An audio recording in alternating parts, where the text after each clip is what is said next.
Good morning, everyone. Welcome to this rundown for global stocks and commodities for the 8th of May. But look, I'm sorry it's a day late, but family matters with Mother's Day kind of got in the way yesterday. So anyway, better late than never. Another really interesting week where gold remained very strong, and there's not really much else that's performing as strongly as gold and silver stocks at the moment. So certainly the place to be. So let's have a quick look at what happened last week. In America, the S&P index was lower by 8 points on the week. Not a lot of movement. The direction is still to be resolved, whether this market breaks to the upside or the downside, because eventually it will. It won't stay in this tight little range for forever. And I can make a case either way, depending on whether you want to use a combination of fundamentals and technicals. It would be very easy to argue either way. So I'm just sitting on the fence, and I don't mean to be sitting on the fence because I really don't think a decision needs to be made.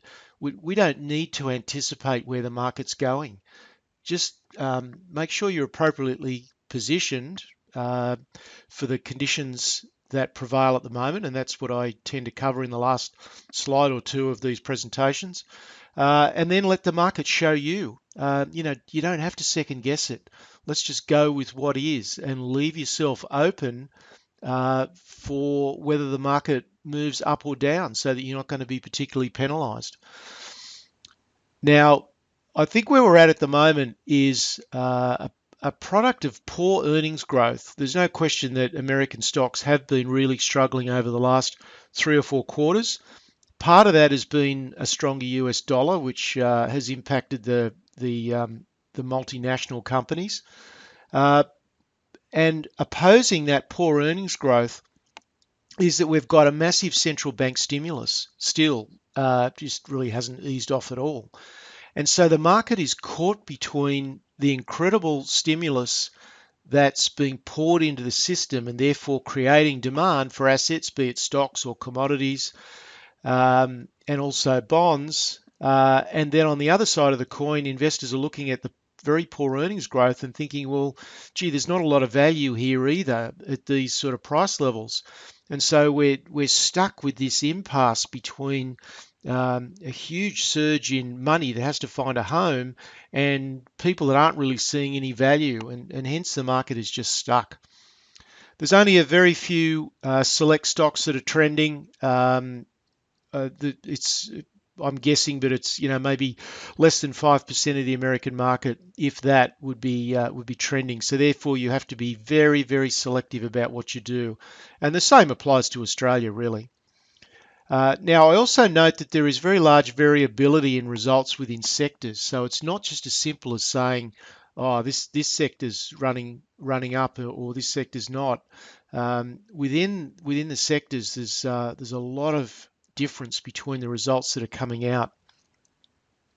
And of course, as I mentioned, the impact of the US dollar, it's now started sliding back and got down to very key support, which we'll have a look at, and bounced, but the bounce looks pretty weak at the moment. So there's every chance that the US dollar support could break.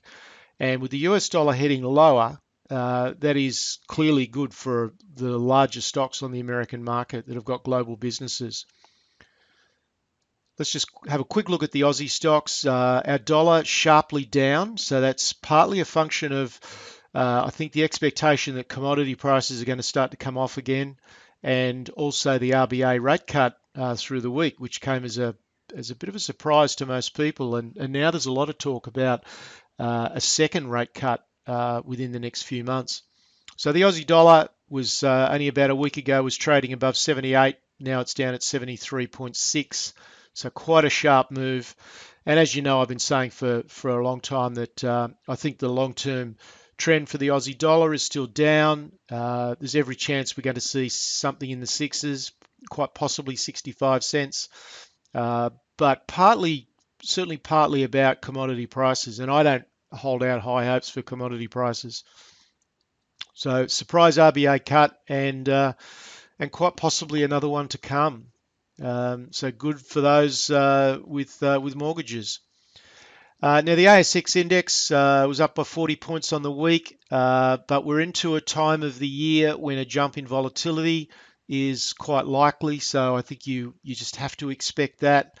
And so I would really encourage you to only buy oversold conditions. Don't go chasing prices at this level in fear of missing out. You're likely to come to grief doing that. So let's take a look at some charts. We'll start with the S&P. So we've been looking at this now for quite some time. This amazing rebound. So we had about 11% drop in the S&P in the space of about 6 weeks, and then we've had an 11% rise in the S&P in the space of about 5 weeks. So it actually bounced back more quickly than it went down.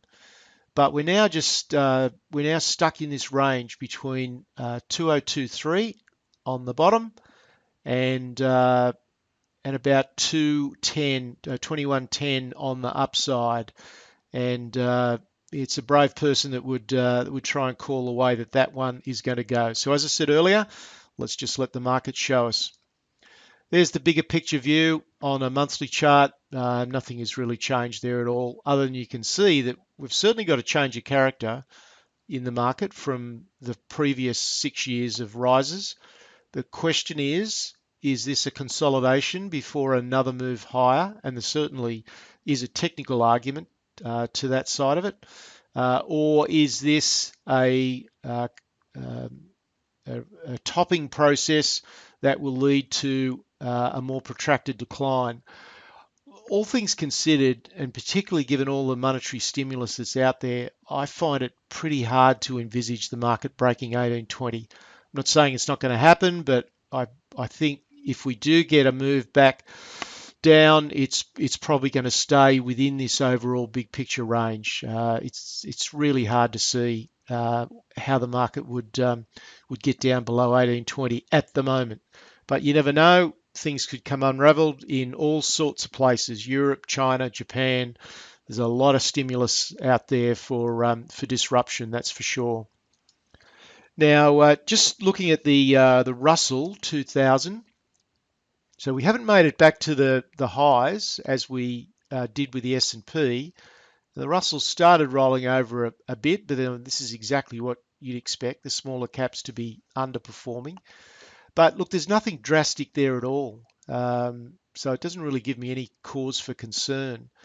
And the same with the NASDAQ. Now, technology has been weak. Part of that is about the surprisingly weak results coming out of Apple. Part of it is the outlook from companies like Microsoft was a bit soft. But again, it's nothing really dramatic there. And the sector is now down close to oversold. So wouldn't be surprised to see a short-term rebound. Let's look quickly at the US dollar. So if we pan back and take a big picture look, you can see there is a key support level. If we go right back, let's have a really big picture look.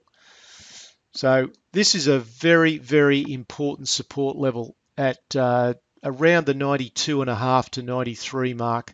It picks up major lows in 1998 and in 2003. It picks up significant highs in 2004, 2005, and now it's acting as support again. So a break of that 93 area will probably see a tumble down to 89. That would certainly put some upward pressure on the Australian dollar, all other things being equal. However, all other things aren't equal. Commodity prices could come off. The RBA could cut rates again. The Federal Reserve could raise rates. There's all sorts of things that are going to impact on the Australian dollar. Speaking of which, the Aussie dollar, as you can see, remained within its downtrending channel. So very, very clear downtrending channel. We moved back to the top. So technically, the Australian dollar is still behaving itself, and it's come off very sharply with lots of gaps, huge gaps. And we're getting back towards the center of that trend channel. If you continue that trend channel down, you can see that if it got back down to the lower boundary, then it'd probably be down around 65 in the near term. Just looking at the ASX 200, not a lot of change there. Yes, it's gone up over the last couple of weeks, but not overly exciting. And it's really just a day-by-day proposition for the banks and the miners. Let's turn now to precious metals. Gold and silver slightly lower for the week, but the gold and silver stocks, continue to outperform just about everything on the market. It really is a stunning amount of momentum in this section, and it's got everyone out now saying, well, this can't continue, there's going to be a correction.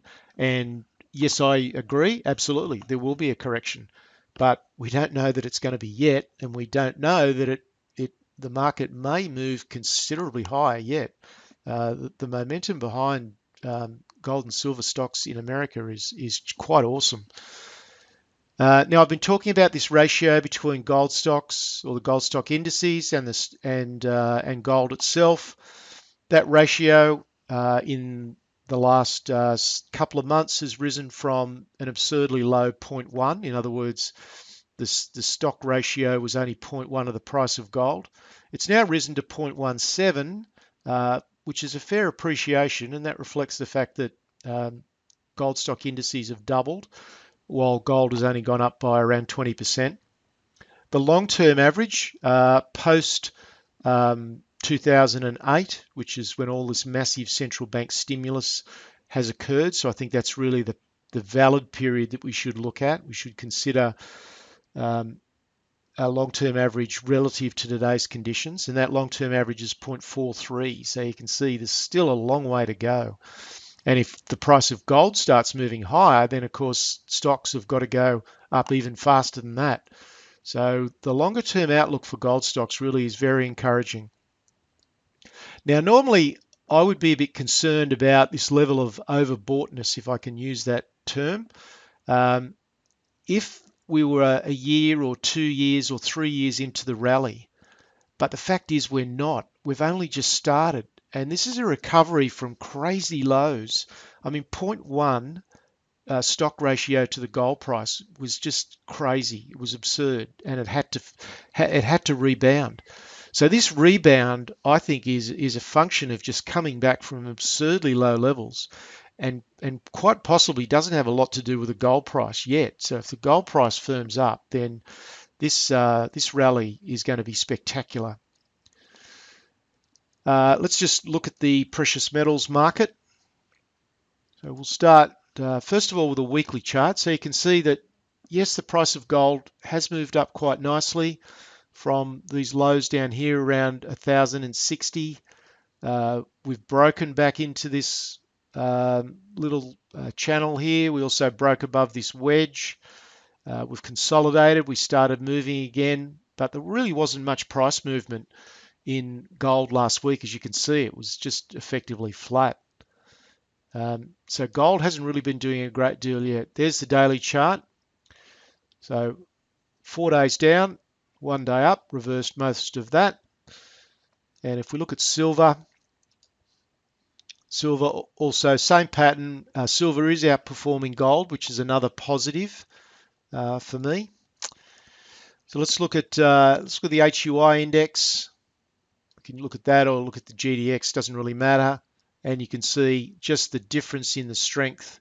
That's an enormously strong trend. There's virtually no pullback there at all. Maybe a minor one here, and that could be it. We could be off again. I don't really know, but I'll come back to that point towards the end.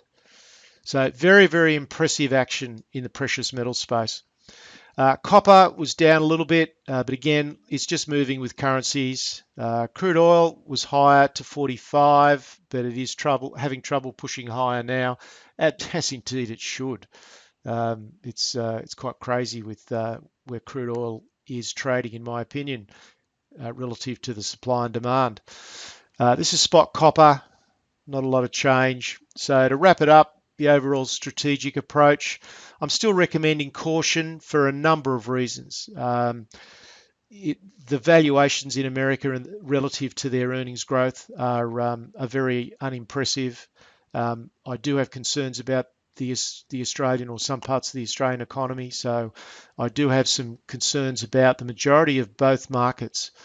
So caution is recommended. In the US, I've spent some time looking at the actual intraday patterns. So how is the price moving intraday, and what information can I glean from that about the buying and selling? And it just really indicates a lack of commitment either way.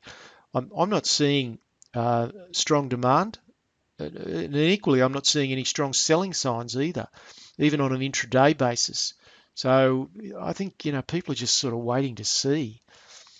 Seasonality is a consideration. There's a famous old saying about sell in May and go away.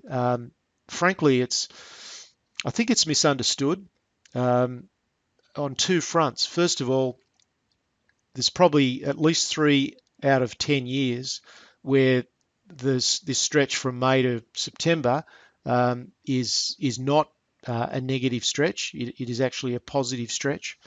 There's probably no question that it is a little bit long-term averages. It is a little bit weaker, but those long-term averages are actually affected by a couple of single data or a couple of isolated data points, like 1987, 2008. So if you look at median performance as opposed to the average performance, it's still better in the period from November through to April or May, but the difference is a lot closer than what a lot of people understand. So I wouldn't fret about the fact that we're into May too much at this stage. So my message is that there's no need to avoid the market. Just stay with what is strong. If something is in a trend and it's going strongly, then the chances are it's probably going to continue until it shows you that it's not. And that's really the way that you should approach this market. Precious metal stocks remain the focus. There's not a lot else moving. There's a couple of other little parts of the US market that are moving, and some isolated stocks in Australia that are moving, and members of specialist share education know very clearly what they are. But there's not a lot else happening at the broad level. We saw a brief pullback, very brief, and then the precious metal stocks took off again on Friday night. So it's certainly not something that you want to be betting against at the moment. So if you're a long-term investor, and look, this isn't advice, it's just an observation, I wouldn't be panicking to get out of the market. I would stay invested at a level that makes sense for you, that is consistent with your risk profile. I don't see a reason to to be making wholesale changes to your portfolio. I would certainly be more active. I'd be taking more profits more regularly and reloading at the relative extremes. But I certainly wouldn't be massively cutting back your exposure, because the market could just start to move higher from here. So that's for longer term investors. If you're a trader, it's a bit different. The sudden shifts that we're getting in sentiment are quite challenging, and we've already seen a huge shift on the first trading day of January from positive to very negative. And then we saw an abrupt shift again on the 12th of February from very negative back up to positive again. So these massive shifts in sentiment are really making life difficult for traders. So it's really important that you know your game plan very clearly. Otherwise, the market it's going to get you. It really is, because with these sort of changes in sentiment, it really makes decision making extremely difficult. So I just can't stress this point clearly enough, and I spoke about it in detail last week about the psychology of the market. You've really got to understand what you're about. You've got to think about your pitfalls in advance, know what your response to those potential pitfalls would be, just generally plan it out as best you possibly can. Some final thoughts. I had this one up last week, but I've had a lively debate with a few people who are, I think, a little bit stuck in the traditional way of thinking, and that is that, if you want a higher return, you've got to take higher risk, or if you want to take little risk, then, you don't do you're not in the stock market at all. This is a saying from, or a quote from Warren Buffett, that the main risk comes from not knowing what you're doing, and I certainly subscribe to that view. Yes, there's some risk associated with individual stocks, and yes, there's some risk associated with being in the stock market in general. But not knowing what you're doing is by far and away the biggest risk. You could be in receipt of the best possible information in a bull market, and if you don't know what you're doing, then the chances are you're going to muck it up. So, that's I agree 100% with that sentiment. Now, the other one that I wanted to put up here, which I think is timely at this time of the year when a lot of people are talking about sell in May and go away. One of the world's great and famous investors, Peter Lynch, who's written many books. One Up on Wall Street is probably the best. Said far more money has been lost by investors preparing for corrections or trying to anticipate corrections than has actually been lost in the corrections themselves. So that really goes back to the previous slide on what I said for investors. I think you should not panic at this stage, stay invested, but certainly make sure that you have allowance for any pitfalls that might come along, and that you're comfortable with your current exposure. So that wraps it up for this week. For non-members, there's my contact details. I've certainly been contacted by quite a number of people of late. So I don't know whether it's the resurgence in gold stocks has kind of got people a bit more interested, but yeah, we certainly are in very interesting and exciting times. That's it for this week. Cheers.